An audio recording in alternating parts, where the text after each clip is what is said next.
So another person who's considering swapping jerseys is someone that gets talked about a lot in the NBA world, Mr. Ben Simmons himself. Today, he apparently told 76ers top brass that he's not interested in coming back to the team. He will not report to training camp. Money's not a factor. And it's about being a young socialite living his dreams in California. Now the question is if the Sixers are gonna help let him live that dream. Do you think he's gonna get traded to one of those Californian teams, or is he gonna get shipped off to Minnesota? I think I don't think he'll go to an LA team. I don't think the Clippers can put together enough to. I mean, Paul George maybe moves that needle. Is that something the Clippers want to do? I mean, who would you rather have in the long run? I mean, you have Kawhi. Kawhi probably he's out this whole year. He signed that contract extension. Paul Kind of George tough. for Simmons would be asinine. It would be us now, but that's that. Like now that with him coming out, Ben Simmons coming out and telling everyone like I'm not going to camp lowers his value. The 76ers are going to get less for him because now teams are like, oh no, he's not going to play. Like you have less leverage now. I can Timberwolves are looking at it and be like, you want a D'Lo before?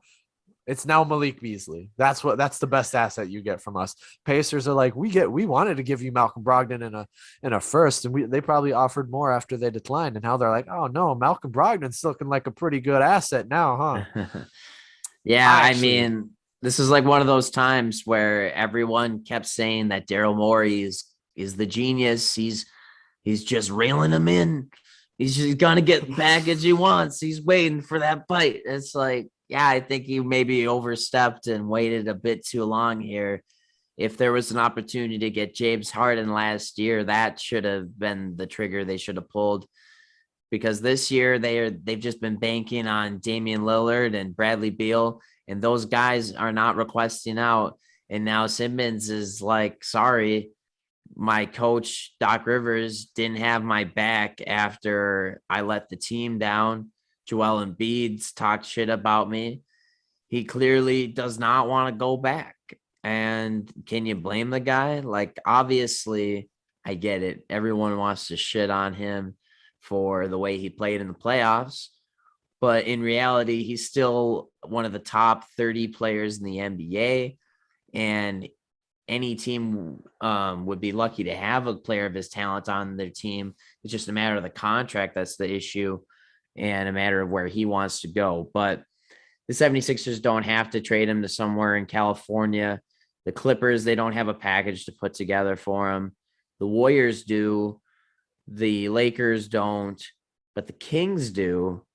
And I think the Kings are actually the most intriguing team out there that could get him because I think they have quite a few assets to offer up. As you know, we had gone into depth on them having the best young core in the NBA.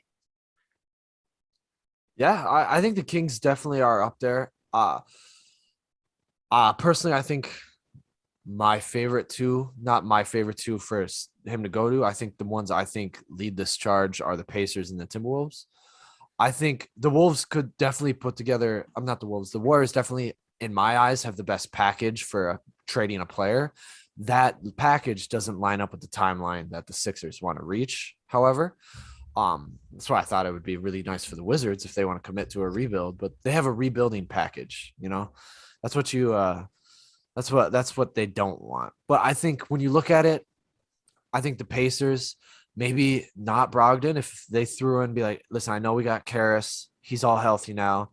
Throw in Karras and someone else. I think that's enticing for the 76ers. The Pacers is actually my front runner, who I think is where the Simmons will end up. I don't think Indiana's going to feed his social light ego, but I think they can get enough assets from the Pacers. The Timberwolves are interesting though. If I were Ben Simmons and I had to choose a team out there, I just solely on basketball, not location, not front office or any of that, I'd be like, to complement his game, I'd be like, send me the Timberwolves. You got Malik Beasley, Anthony Edwards, and Carl Anthony Towns, assuming D'Lo's in the main piece of this trade, even if it's just a swap. which might be pretty decent, but I think the Timberwolves will end up adding maybe like a Noel in there just to sweeten the deal, or maybe a little extra. Maybe they'll take Torian Prince. Doubt that. I don't think they have that cap, but I think he has all those three of those guys I mentioned, Edwards, Beasley, and Cat. Think about those guys are very low usage off ball guys. So Simmons has all three of them can shoot, and he can hold the ball as much as he wants. He can still play point guard or point forward, whatever they need him, and he can hold the line. He's going to be the defensive leader and even show off more on what he loves defense. He loves playing it. He gets to get put on a bigger stage, have that role where he's leading the defense. Yeah. I don't think their defense will be as good as the 76ers because Joel's solid defender and Matisse Thybulle's obviously up there. But certainly, I mean, it'll be a serviceable defense they can build around him. Plus, not to mention the crazy offense the Timberwolves would have, but it's a better fit than with Brogdon, Sabonis, Turner, he has a 3-point shot. He can hit it 34%. Sabonis, not really. But I mean, he's a mid-range shooter. It's not completely dead in the water, spacing wise. But I think that would be if he went to the Pacers, depending upon the package. If it was Karis LeVert and I don't know, Justin Probably Karis LeVert and TJ Warren minimum, or Karis LeVert and Malcolm Brogdon with the pick. I think they would have to. It would have to be that. I think they'd have to throw in Seth Curry's contract if they wanted to get TJ Warren, because I think that brings it up to like 40-45 million in cap with Karis and them together. So they need to add one small. They have Danny Green's contract. They could toss that in there, and I think that would equal out. That would be great for the 76ers. I don't think the Pacers would be like, hey, here's our out of our three major scorers on this team.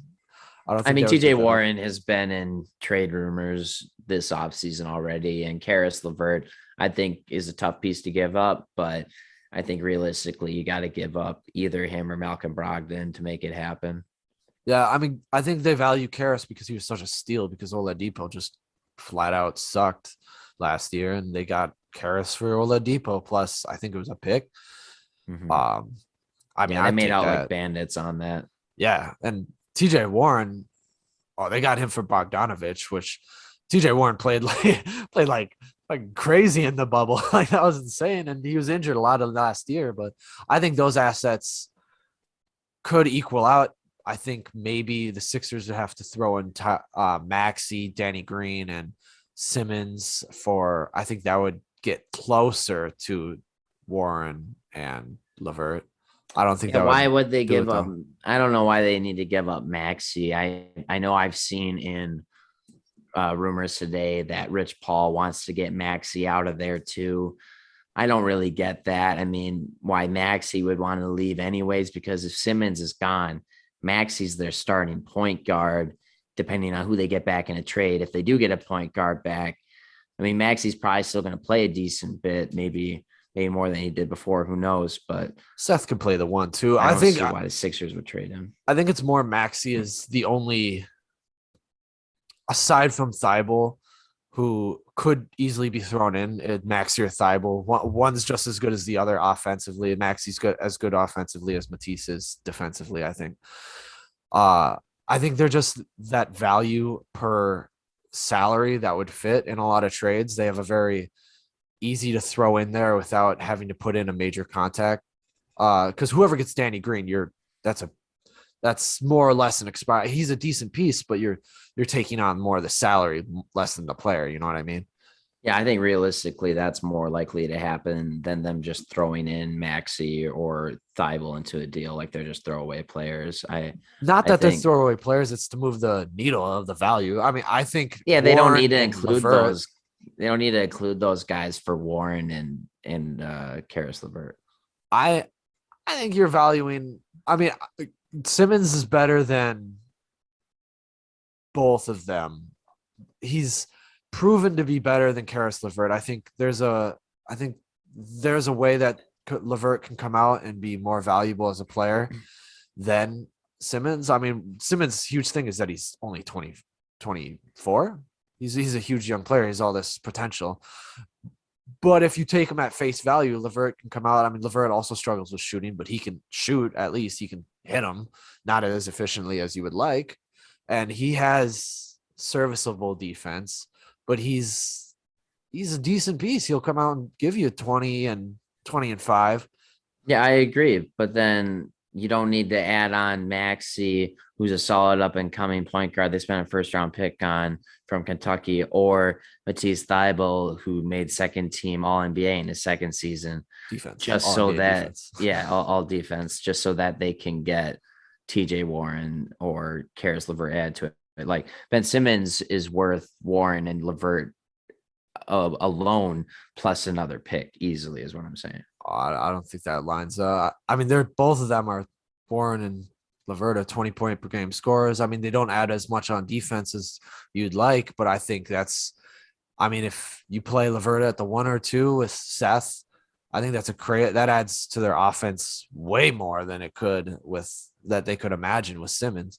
I think that's a huge piece. And if I'm the 76ers and it's getting those two, and even if I'm like, I'll give you Maxi, give me like a second back. So those two players plus a second, and I'll give you an expiring contract because they're all Danny Green's not value added. It's just matching up salary. So it's, I mean, he does add to the team. Don't get me wrong, but at this point in the trade, they're not trading for Danny Green. They're like, hey, we'll take that contract to make it work, but then he's not adding the value we want. So we need another player. And Korkmaz wouldn't do that. Korkmaz is the only other one that's making similar cap than these guys. And I don't think he'll move that needle. I think I do think that's more value than they want to give up. I think that is the better trade. If Maxi or Thybulle's in there, that's obviously more, but they don't have enough to hit that middle. You know what I mean? They don't have a player that's like, oh yeah, he's the middleman. He's going to fill that hole in this trade that we need.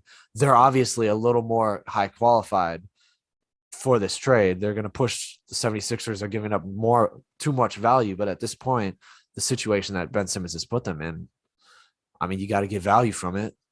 It's either that or settle for D'Lo plus a piece.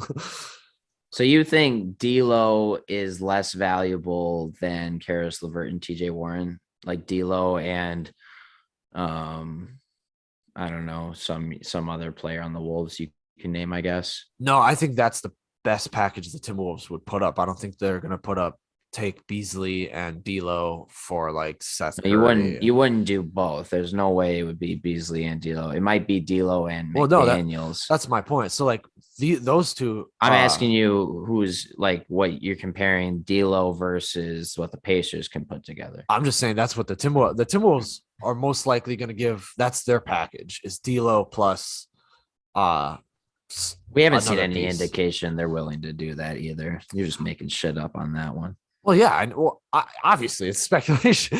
I'm saying you gotta speculate realistically. I think realistically, the way we like D'Lo, you and I we're Timberwolves fans. I think we value him more than every other team values him because he's such a non-factor on defense. But we see what he can do offensively. Made an All-Star game, had a 50-point game with Golden State. He's certainly that player. I just think the 76ers, if the Timberwolves want to get Ben Simmons, I don't think it's going to work with Malik Beasley and stuff. I think they have to put their best foot forward. And I've come to cope that D'Lo for Ben Simmons would be a decent trade. And I've gotten through it, but I think the Pacers can put together a better package. I still think realistically a 3-team deal is possible. Right. But I mean, it's hard to predict a three-team deal, but maybe with Pacers and Timberwolves, and maybe have the Kings replace one of those teams. They could possibly pull out a TJ Warren and Buddy Hield to 76ers. That would help out a lot. Yeah, we'll see. I mean, who knows? It sounds like a Ben Simmons trade is probably going to happen within the next month or so, though. I kind of doubt that with Philadelphia, with the market they have, having the second most stressed fans, according to a study recently in the league. I kind of doubt that they're going to have Ben Simmons start the season because that would just be a mess from a PR standpoint. And it just becomes a big distraction. I mean, you see with Harden this last year, You see it with Anthony Davis the year before. I think Butler. Ben Simmons would be really bad. Yeah, Jimmy Butler with the Timberwolves. Like I think the situation with Ben Simmons would be really bad to hang on to him Yeah, for much especially how longer. he's already acting. Yeah, he's already acting just as bad as Jimmy at the very end. He's laughing, cheering for the other team. I mean, like I wouldn't ask him to come to games if I were the 76ers. I think it'll fall into the season. I think we're hard pressed to see a trade happen. I mean, it's 50 days. It could certainly happen. But my gut feeling tells me it's going to be a few games into the season before he gets moved. It's just so risky to do that because if he potentially gets hurt and then you've got no reason or no one's got any reason to trade with you now. He tears his ACL. Yeah, guess what? You really messed up on this one, Sixers. No, don't get me wrong. I don't think I'm not saying they're not going to try. I think they're trying right now to flip this guy, but I think it's going to take that long for Daryl Morey to finally be like, all right, just like you and I, we're not even working for the 76ers and we couldn't even agree on value. So and from what it sounds like, Daryl Morey's way off on what he thinks the value for Ben Simmons is compared to what other teams are valuing Ben Simmons at. So I think it's going to take that long. Yeah. Yeah, we'll see. I think it'll hopefully get resolved resolved soon. That's my hope. But we could always talk about Ben Simmons any day and every day of the week.